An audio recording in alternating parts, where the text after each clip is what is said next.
Video is going to be a bit of a commentary on the book The Divine Invasion by Philip K. Dick. A brief overview of the book. Essentially, there's another world, another dimension in which Herb Asher, this individual, is helping bring Emmanuel, who is essentially God with us. That's the real phrasing for it. He's trying to bring him to Earth, as Earth has been taken over by Bilal, and she's sort of the fairy god, and in the kind of domain of fairies, it's sort of an illusory world, arguably, and there's no space anymore for Emmanuel.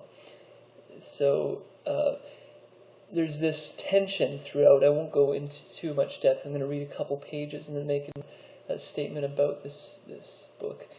But there's this tension in it between the real and the illusory, between suffering in a world that is incalcitrated, sort of.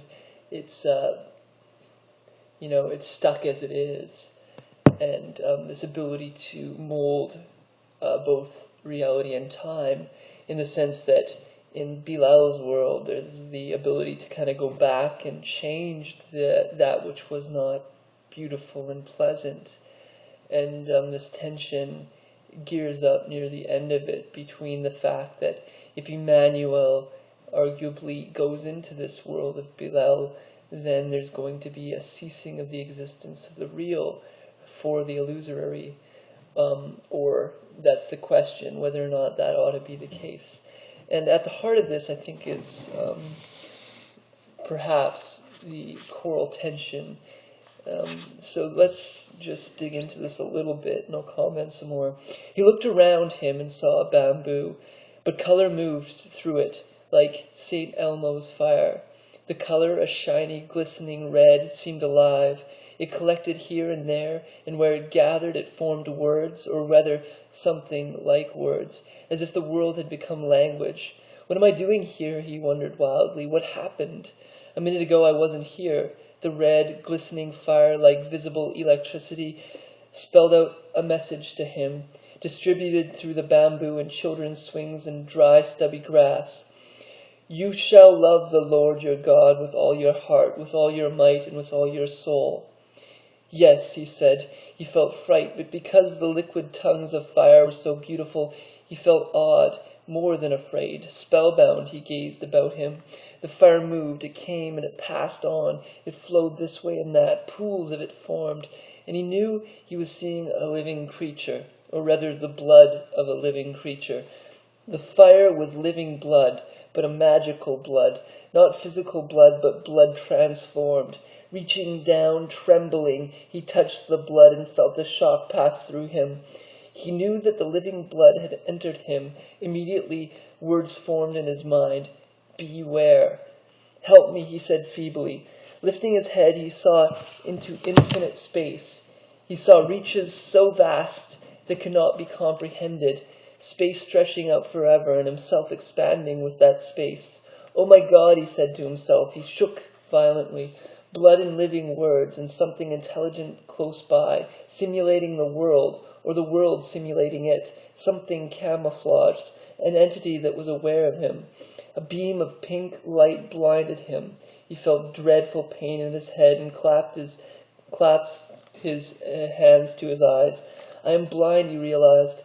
With the pain and the pink light came understanding, an acute knowledge. He knew that Zina was not a human woman.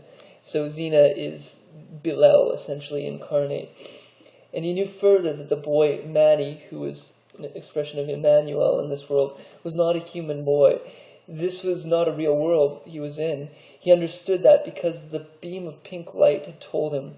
This world was a simulation, and something living and intelligent and sympathetic wanted him to know. Something cares about me, and it has penetrated this world to warn me, he realized, and it is camouflaged as the world, so that the master of this world, the lord of the unreal realm, will not know it is here, and not know it was here and that told me this. This is a terrible secret to know, he thought.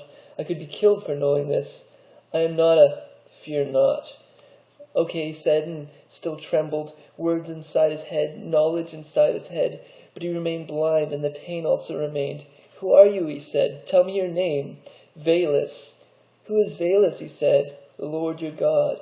He said, don't hurt me. Be not afraid, man. His sight became clear. He removed his hands, and before his eyes Xena stood there, in her suede jacket and jeans. Only a second had passed. She was moving back after having kissed him. Did she know? How could she know? Only he and Valus knew. I won't continue. The whole book is sort of intense and, goes off into these pretty wild places, but there's a sense of time indeed not being what it was, what it is. Here we have,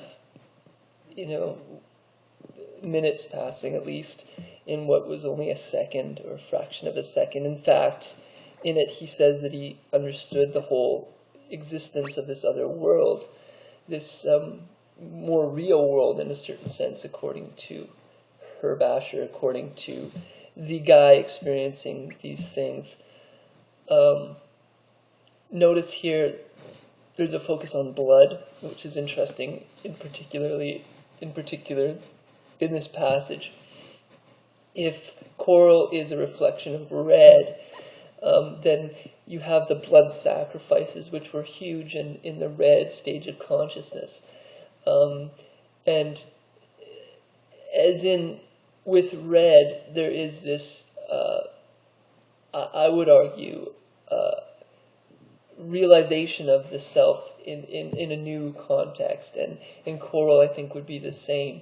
I am the self in relation or involved in this bigger world that I wasn't aware of before. See, purple is maybe bumping up against the mind realm, but with red you actually recognize yourself in relation to it. Coral, I think, would be a similar sort of realization that you are this being in relation to this bigger context that's not just the reality that we see with our orange glasses on, for the most part, that it is this simulcasting of space and time in a certain regard, bound up in a way that holds all of reality together in the smallest of things and also the most expansive of things. But yeah, this pink blood, this electric blood is very interesting. Again, that it has no real, arguably, space, or it could not necessarily be, bound by any sort of large space, but it's inclusive of it. And yeah, there's much that could be said, I suppose. But yeah, good book, really well thought out. Philip K. Dick. This is, in some regards, a memoir, according to him, of his own experiences. The whole Valus trilogy. I think the last 3 books of the Valus trilogy, as we go forward, will be more recognized as the brilliance that they sort of represent. The unstable waters, the waviness of the coral space.